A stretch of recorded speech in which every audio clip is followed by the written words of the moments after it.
पुरुषोत्तमः रामः पाठ का 9वां श्लोक देखिए। स च नित्यं प्रशांतात्मा मृदुपूर्वं च भाषते उच्यमानो अपि परुषं नोत्तरं प्रतिपद्यते। तो यहाँ पर वाल्मीकि जी ने राम की विशेषता बताई है कि सच, स माने वह, च माने और, नित्यम माने नित्य, रोज, प्रशांत आत्मा मतलब शांत आत्मा वाले, मृदुपूर्व मतलब मधुरता पूर्वक, च माने और, भाषते माने बोलने वाले थे। तो और वे नित्य शांत आत्मा वाले और मधुरता पूर्वक बोलने वाले थे। उच्च मानो अपि मतलब उच्च स्वर में भी, परुषम माने कठोर, वचन कहे जाने पर भी, नोत्तरम मतलब ना माने नहीं, उत्तरम माने उत्तर, प्रतिपद्यते मतलब देते थे, उसका उत्तर नहीं देते थे। तो वे राम नित्य शांत आत्मा वाले और मधुरता पूर्वक बोलने वाले थे और किसी के द्वारा कठोर वचन कहे जाने पर भी उसका उत्तर नहीं देते थे, मतलब कठोरता, किसी से कठोर वचन नहीं बोलते थे।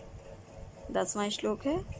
कदाचिदुपकारेण कृते नैकेन तुष्यति न स्मरत्यपकाराणां शतमप्यात्म शक्तया। कदाचित मतलब कभी, उपकारेण मतलब उपकार के द्वारा, किसी के द्वारा किए गए, कभी किसी के द्वारा किए गए उपकार के द्वारा। कृतेन मतलब किए गए, एकेन मतलब एक, तो किसी के द्वारा किए गए एक उपकार से भी तुष्यति माने संतुष्ट हो जाते थे, मतलब अगर कोई उन पर एक भी उपकार कर देता था तो उससे वो संतुष्ट हो जाते थे।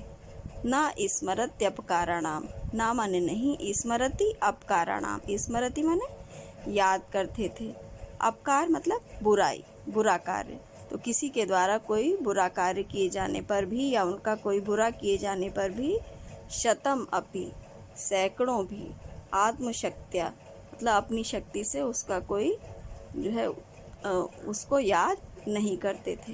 तो किसी के द्वारा सैकड़ों अपकार किए जाने पर भी उसको अपनी शक्ति से उसको याद नहीं करते थे, मतलब किसी के द्वारा किए गए सैकड़ों अपकारों को भी वो भुला देते थे, भूल जाते थे।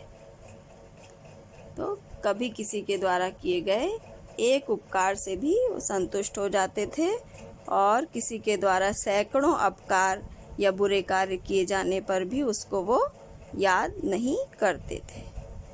अब 11वां श्लोक देखिए। सर्व विद्या व्रत स्नातो यथावत सांग वेदविद अमोघ क्रोध हर्षश्च त्याग संयम कालविद।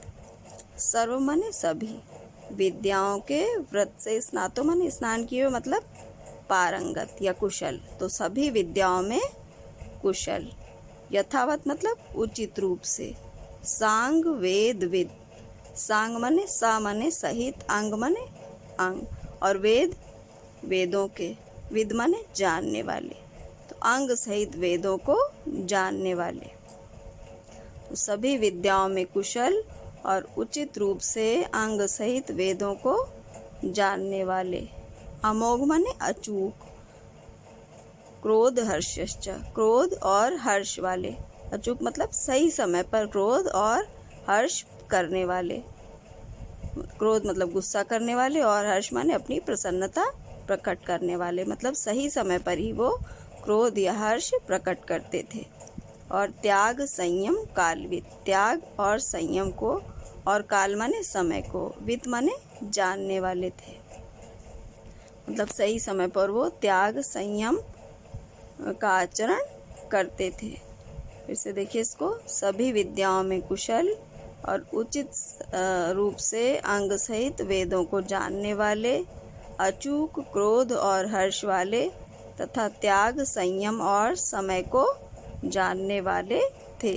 तो इस प्रकार से यहाँ महाकवि वाल्मीकि जी ने श्री राम की विशेषताएं बताई हैं।